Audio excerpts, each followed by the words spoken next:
구체적인 좀 이제 사례를 좀 보면은요. 우선 세계 최고 규모의 지진이 언제냐면 1960년에 칠레 지진이 있었습니다. 그러니까 이 규모에 비해서 사망자 수가 많은 편은 아니지만 인명 피해가 있었고 역시 사망자가 있었는데요. 1960년 5월 22일에 오후 3시 11분에 칠레 발디비아 지역에서 역대 최대 규모의 9.5의 대지진이 발생을 합니다. 그때 진원 깊이는 25km였고 진앙 근처는 진도 10 이상이어서 진도 10이 되면 벌써 완전 파괴, 토탈 디스트럭션 이런 정도의 피해를 말합니다. 진앙에서 1000km 떨어진 지점도 이 지진을 느낄 정도로 아주 큰 지진이었는데요. 1000km 그러면 우리 서울 부산 거리보다 길잖아요. 그러니까 부산에서 지진이 났는데 서울에서 느끼는 그 정도로 아주 강한 지진이었고요. 진앙이 칠레니까 아시다시피 불의 고리에 위치해 있는 칠레 거기서 나타난 거고 거기 이제 나스카 해양판 그다음에 남미 대륙판 그 두 판이 가까워지고 있는 수렴 경계입니다. 거기가. 그리고 이 수렴 경계에서 지진이 일어나면서 이게 바다에서 흔들리게 되면 진폭이 아주 큰 그런 지진 해일이 발생하죠. 쓰나미. 그래서 이 쓰나미가 또 태평양 전역으로 전파를 해가면서 하와이, 일본까지 이런 10m 이상의 지진 해일이 나타나면서 하와이랑 일본에도 인명피해가 발생하게 됩니다. 예, 지진은 이제 칠레에서 일어났지만 지진 해일로 또 피해가 있었죠. 두 번째 사례는 이제 1975년 중국 하이청 지진인데요. 이 지진은 과학계의 기적이라고까지 불리는 지진입니다. 예. 그러니까 중국 정부가 미리 이 하이청 주민 전체를 다 소개시켜서 건물은 다 무너지고 폐허가 되고 도시가 크게 파괴됐는데도 인명 피해는 2천여 명으로 비교적 적었던 경우입니다. 물론 2천여 명 그럼 많은 인명 피해 아니냐 그러지만 이게 만약에 사전 경보라든가 이런 대피가 없었으면 사상자가 15만 명까지 됐을 거라고 추정을 하고 있는 거거든요.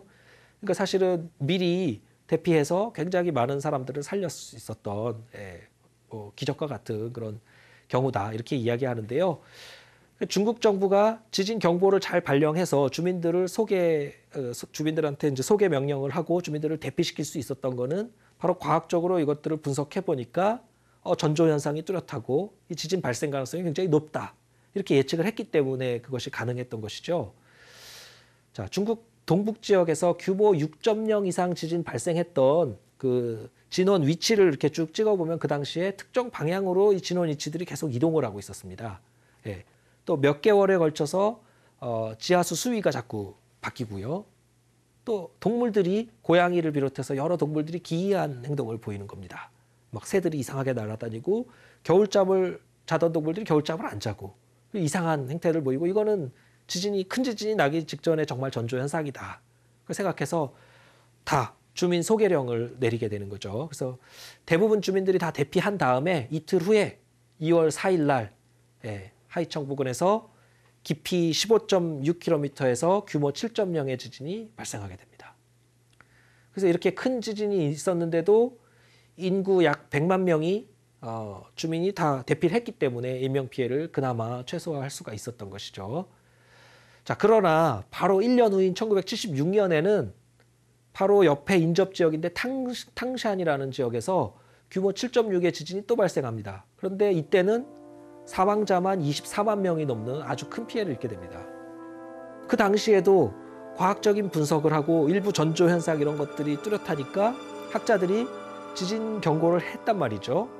근데 이제 정부에서 정치적으로 또 사회 문화적인 어떤 그런 상황 때문에 탕산 지진에 대해서는 이 전문가들의 경고를 묵살을 하고 은폐하고 이거 국가 기밀로 취급합니다. 그리고 외부 원조도 거부하고 그러면서 피해를 더 키우게 되는 그런 사례죠.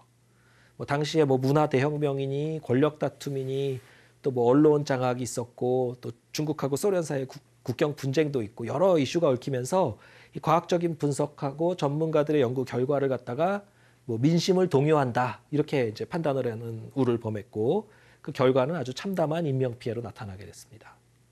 바로 연달아서 1년 사이에 이런 극과 극의 그런 지진들이 중국에서 발생을 했었습니다. 자, 국내에서는 2016년 9월 12일에 경주 지진이 있었는데 경주 부근에서 규모 5.8 지진이 발생을 해서 우리가 1978년 기상청에서 지진 관측한 이래로 한반도에서 최대 규모로 지진이 기록이 됩니다. 9.12 지진이라고도 합니다. 9월 12일에 발생해서 이때 이제 건물들이 다 균열이 가고 지붕, 담장 파손이 되고 우리나라에서는 흔치 않은 그런 지진 피해를 입었는데요. 1978년 홍성 지진 이후에 38년 만에 대지진이었습니다. 그 일주일 후에 그 여진도 규모가 꽤 컸는데 규모 4.5의 여진도 최대 규모의 여진이었습니다. 그래도 이 지진이 이제 계기가 돼서 우리 정부에서는 이제 지진 방제 종합 대책 이런 것들을 전면 재검토하고 관련 예산도 증액하고 경주는 이제 특별재난 지역으로 선포가 되고 그런 일들이 아주 큰 변화가 있었습니다. 그 지진 당시 그 충격 때문에 트라우마에 빠지신 분도 굉장히 많았습니다. 이 2000년도 이후에 이 한반도에서 발생했던 지진들을 보시면은 820건의 지진들을 갖다가 특히 그 우리가 느낄 수 있는 유감 지진 규모 3.0 이상의 유감 지진들을 분석을 해보면 그 한반도 그 활성 단층들 중에서 주로 경주에서부터 이쪽 그 충남 서산, 그러니까 서산하고 경주 사이의 그 벨트에 주로 밀집되어 있는 활성 단층들이 주로 많이 움직였다고 하고요. 그것들이 이제 경주 지진도 그 활성 단층 중에 하나가 움직여서 일어난 것으로 그렇게 이해가 되고 있습니다.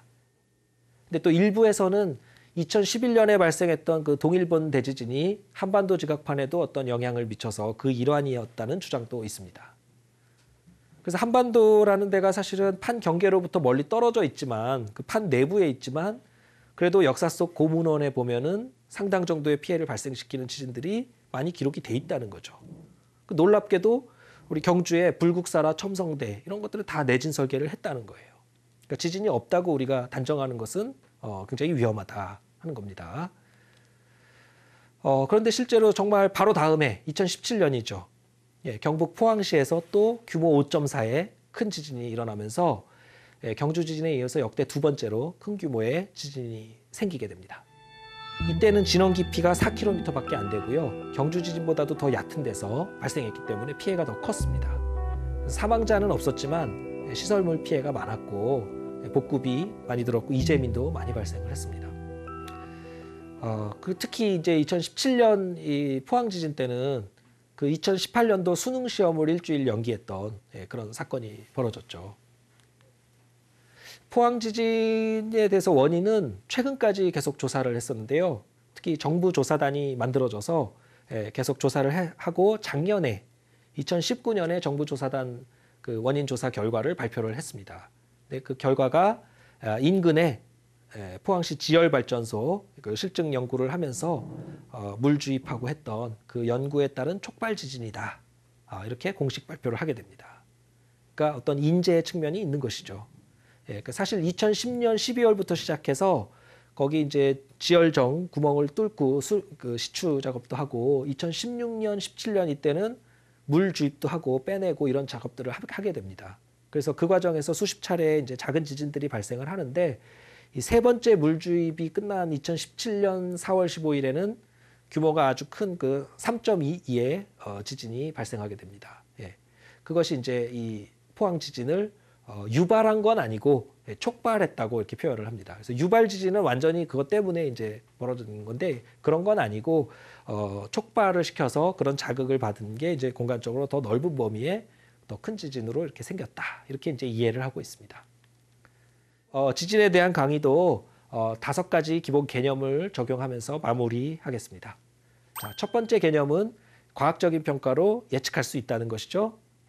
특히 1975년 하이청 지진 사례는 과학적인 분석, 전조현상 이런 것으로부터 지진 발생 가능성을 굉장히 높게 예측하면서 성공적으로 경보를 발령해서 주민들을 대피시켰던 그 인명피해를 많이 줄인 아주 대표적인 사례라 하겠습니다.